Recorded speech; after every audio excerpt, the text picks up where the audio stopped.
आज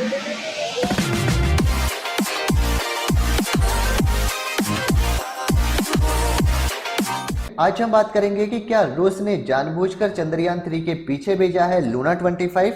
लूना 25 को 11 अगस्त की सुबह 4 बजे लॉन्च किया गया तथा इसने अपने पहले 80 मिनट में ही इसको अर्थ के ऑर्बिट से बाहर कर दिया।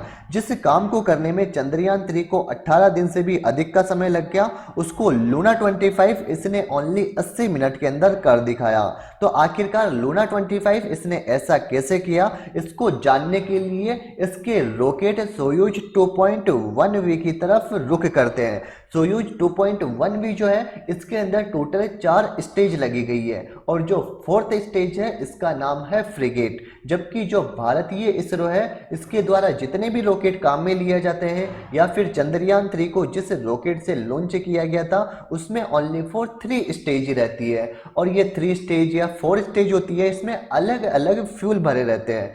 तो लूना 25 के रॉकेट सोयूज 2.1V की जो 4th स्टेज है फ्रिगेट, यह क्या कार्य करती है, जो भी रॉकेट है उसको अर्थ की चारों तरफ चक्कर नहीं काटने पड़ते, वह अर्थ से सीधा ही अर्थ के ऑर्बिट से बाहर निकल जाता है। इसीलिए लूना 25 यह अपने पहले 80 मिनट के अंदर ही अर्थ के ऑर्बिट से बाहर हो गया। अब हम यहाँ पे बात कर रहे थे कि क्या लूना 25 इसने यही समय क्यों चुना जिस समय चंद्रयान 3 को लॉन्च किया गया था। क्या रूस चाहता है कि वह चंद्रयान 3 को बीट कर सके चंद्रमा के साउथ पोल पर उतरने वाले पहले स्पेसक्राफ्ट बनने से? क्या स्पेस रेस को जीतने के लिए रूस ने यह कदम उठाया है? इसको समझने के लिए हमें कुछ डेवलपमेंट्स को समझना पड़ेगा जो कि आज से 2-3 महीने पहले हुए थे।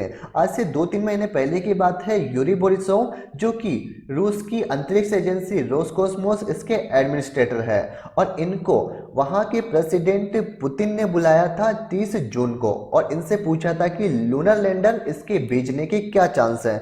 उस वक्त तक ये फाइनल हो गया था कि चंद्रयान 3 इसको 14 जुलाई को लॉन्च किया जाएगा और 23 अगस्त को ये लैंड करेगा चंद्रमा के साउथ पोल के ऊपर। उस समय यूरी बोरिसोव इनसे पूछा गया था कि क्या स्थिति है आपके लूनर प्रोग्राम की और कितनी चांस है इसकी सक्सेस होने के। तो उस समय यूरी बोरिसोव ने वार्न किया था प्रेसिडेंट पुतिन को कि इसके सक्सेस होने के चांस 70% है, 30% फेलियर के चांस है, रिस्क है यहाँ पे। लेकिन प्रेसिडेंट पुतिन के दबाव में आकर उन्होंने कहा कि हम कोशिश करेंगे। अब यूरी बोरिसोव के ऊपर प्रेशर था कि जितना जल्दी हो सके इसको लॉन्च करो, हमें साउथ पोल पर उतरने वाला पहला बनना है। हम चाइना से हार जाएंगे, हम अमेरिका से भी पीछे हो गए, लेकिन अब हम भारत से पीछे नहीं होंगे। एक टाइम था जब रूस की अंतरिक्ष एजेंसी रोसकोस्मोस यह एक कमर्शियल सैटेलाइटिंग लॉन्च हुआ करता था। विकसित ज्यादा पैसे वाली जो रिच कंट्री है वो यहाँ पे पहुंचती थी अपने सैटेलाइट को लॉन्च करवाने के लिए। लेकिन धीरे धीरे क्या हुआ, जो यूरोपियन यूनियन था उसका विघटन हुआ तथा रूस अलग कंट्री बन गया। बहुत सारे देश के छोटे छोटे टुकड़े होकर अलग हो गए तथा उसके बाद यूरोपियन कंट्री इनका रूस के ऊपर से विश्वास कम हो गया।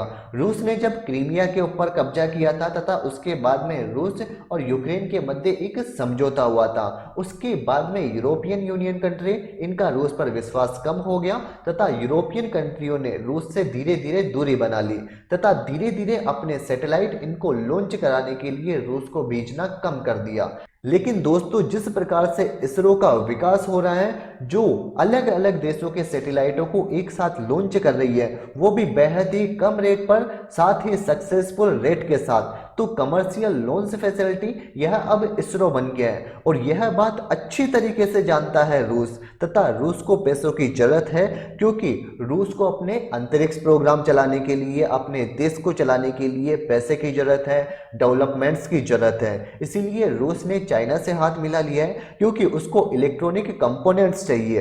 अब इलेक्ट्रॉनिक कंपोनेंट्स यह पहले रूस यूरोपियन यूनियन से लेता था, लेकिन यूरोपियन यूनियन इन्होंने रूस को इलेक्ट्रॉनिक कंपोनेंट देना बंद कर दिया।